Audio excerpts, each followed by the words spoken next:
Bom, como eu já te falei, eu sou muito perfeccionista, né? E eu tava estudando aqui, porque eu não sei se tu vai participar da aula que eu vou dar hoje. E faltou te dizer umas coisas que ontem, pra questão não precisava, acho que eu acabei me passando e eu só vou te trazer pela questão de que se vier a cair na tua prova, né? Bom, ontem eu te falei da teoria do octeto, né? Que é a consequência da distribuição eletrônica, que para o átomo ficar estável ele precisa de 8 elétrons na sua camada de valência.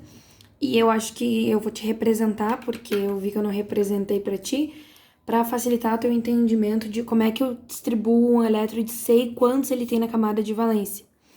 Então, o N, ele tem o número atômico 7, por exemplo. Aí eu vou fazer lá, né? 1s2, 2s2, 2p3. 2, 4, e aí 5, 6, 7. Bom, a camada de valência é justamente toda a última camada que é a mais externa.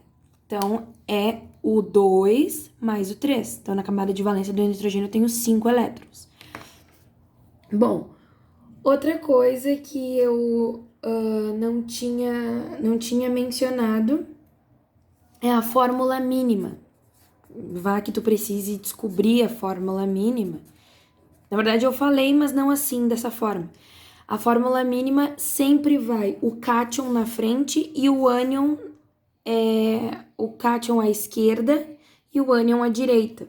Então, por exemplo, no caso do NaCl, aqui falando de ligação iônica, no caso do NaCl, o Na foi o que doou, então ele era o cátion e o Cl era o ânion. Então o Na fica à esquerda e o Cl à direita. Bom, são só algumas coisinhas assim, sabe? Que eu não citei. Bom, quanto à regra do octeto, agora falando de ligação covalente, eu te falei que para ficar mais estável o átomo tem que receber 8 elétrons, né? Que aí complementa com os que tem na sua camada de valência. Porém, existem três exceções que eu esqueci de citar. O berílio, que para ficar estável ele precisa só de 4 elétrons. O boro, que para ficar estável precisa de 6. O hidrogênio eu já tinha citado que precisa de 2. Tem que ter isso na mente, porque muitas vezes é um pega-ratão com o boro, que é o que eu vejo bastante em questão. E por fim, existe a expansão da regra do octeto também, que é bem comum, que é quando excede os 8 elétrons, ou seja, para se estabilizar ele precisa de mais de 8 elétrons, porque o átomo é muito grande, então ele sempre chega ao subnível D. Normalmente a gente faz a distribuição, vai no máximo até o P. E aí o enxofre, ele se estabiliza com 12 elétrons e o fósforo se estabiliza com 10, tá? Que é essa questão da expansão do octeto. Bom, a fórmula molecular, como eu te disse, sempre é a fórmula NaCl, essa que a gente vê. A fórmula estrutural é quando tem uma dupla, uma simples. E a fórmula de Lewis é aquela que eu te representei em bolinha, lembra? 1, 2, 3, 4, 5, 6, 7. Isso é a fórmula de Lewis, tá? Se pedir, represente na fórmula de Lewis, que vai ser difícil ali em exercício, né? Porque é uma coisa mais bobinha, assim, mas é só pra não deixar passar nada mesmo. Por fim, sobre a polaridade, eu tinha comentado que polar era o eletronegativo e o apolar é quando não tem diferença de eletronegatividade, que é basicamente quando tem os mesmos elementos, né? Só que existe uma coisa que eu não vou arriscar de não te falar, porque quando eu estudava isso, eu fazia cursinho pra medicina, né? Caía nas minhas faculdades, mas que o vestibular era mais difícil, mas vá que a tua faculdade, que eu já fiquei sabendo que eles não tinham nem aula, invente de botar, eu não vou deixar passar isso pra ti, tá? Então aqui, por exemplo, ó, momento dipolar a gente chama. Momento dipolar.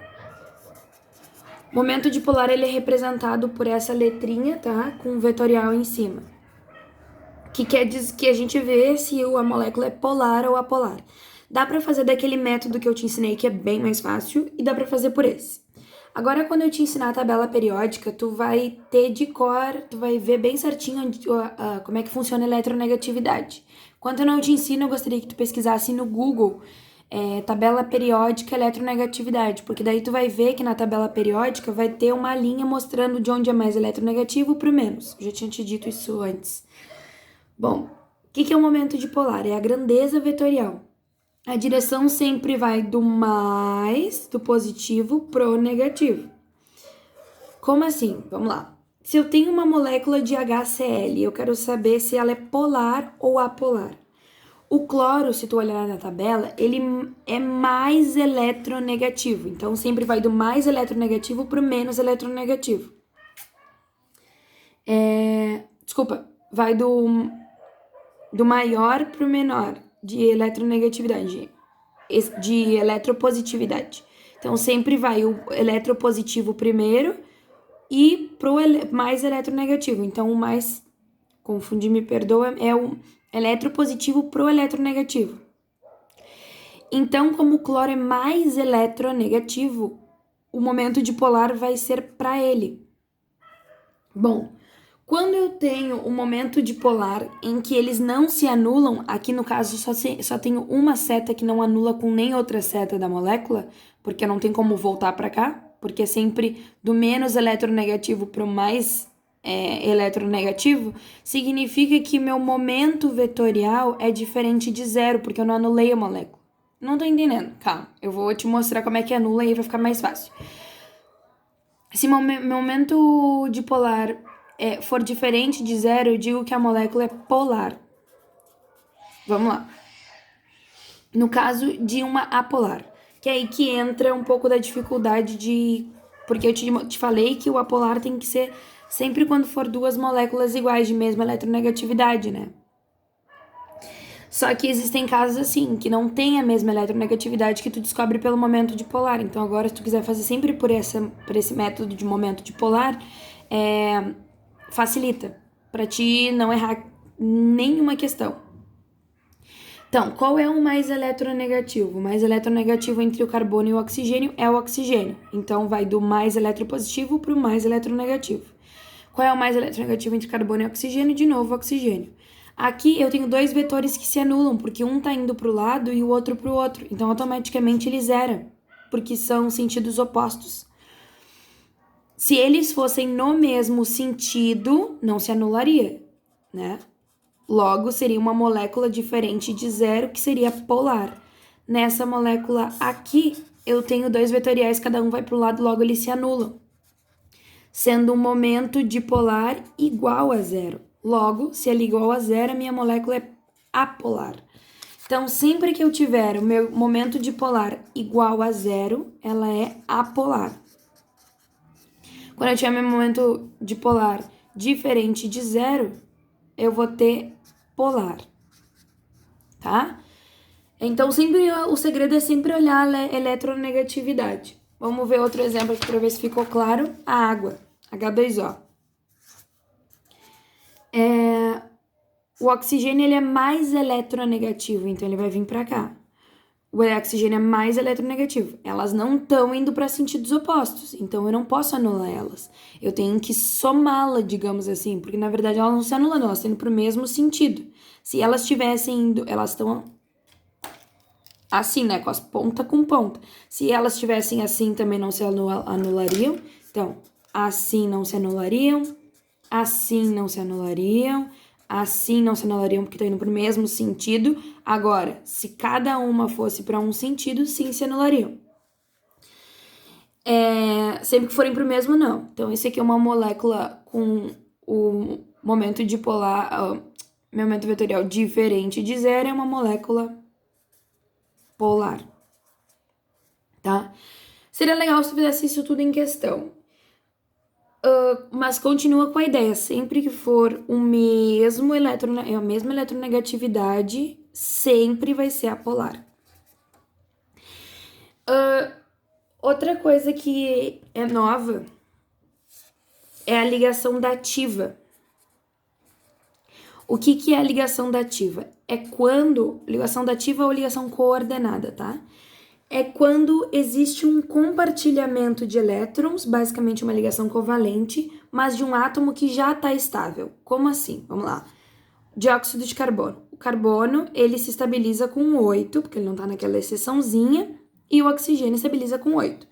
Só que se eu pegar e fizer isso aqui com o hidrogênio, uma ligação covalente com com oxigênio e o carbono, eu tô fazendo duas covalentes, né? Que é o compartilhamento de elétrons. O oxigênio, ele já está estável. Ó, 2, 4, 6, 8. Porém, o carbono precisa de 8 para se estabilizar. 2, 4, 6. Bah, e agora? Justamente agora entra a ligação dativa. Então, aqui eu fiz uma ligação covalente, a qual eu compartilhei elétrons. E a ligação dativa, eu vou representar aqui, porque tá muito estranho de ver. Deixa eu fazer um negócio aqui mais bonitinho. Então, a ligação dativa é justamente pegar os dois elétrons de um átomo já estável e compartilhar com o que não está estável. Agora, esses dois, sempre a setinha indica a ligação dativa, tá? Agora, com essa setinha, eu compartilhei 2 elétrons para o carbono, do oxigênio, na verdade eu não fiz covalente porque senão ia exceder a camada de valência do oxigênio, automaticamente eu fiz uma dativa com o carbono, então ele recebeu 2, recebendo 2, agora ele ficou estável, 2, 4, 6, 8.